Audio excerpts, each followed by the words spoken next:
itu mobil adalah sesuatu yang sangat mewah yang tidak mungkin dijangkau. Di era itu motor sesuatu yang mewah yang tidak dijangkau. Di era itulah ibu dan anak-anaknya bisa hidup bersama, saling mencurahkan diri dalam jiwa dan rasanya. Di era itu tidak ada blender. Karena di era itu tidak ada hair dryer. Di era itu tidak ada mesin untuk membuat kue dari listrik. Justru di era yang serba manual itu, manusia hidup dalam keadaan bahagia. Kenapa mereka hidup dalam keadaan bahagia? Karena seluruh jiwa raganya tertautkan dalam sebuah rasa, maka rasanya membangun cinta, dan cintanya menjadi energi yang terbesar. Maka tidaklah aneh kalau kita melihat di era 70-an ibu memiliki 12 anak, tetapi bisa mengurusnya dengan baik tanpa pembantu. Selain ibu yang tanpa pembantu, ibu juga harus membantu mencari nafkah ayahnya.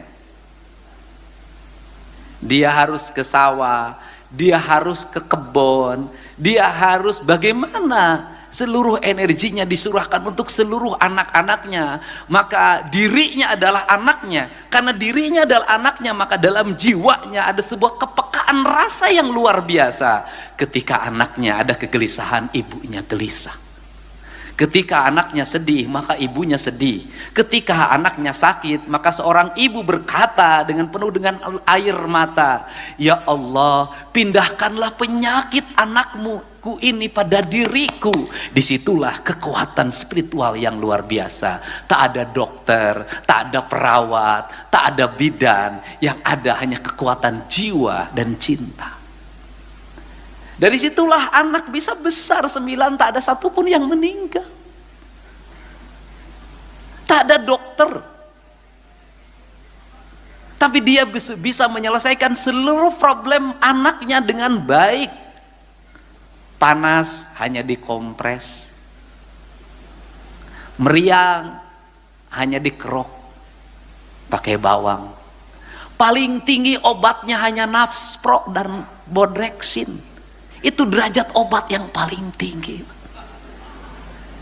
Itu paling tinggi, Bang.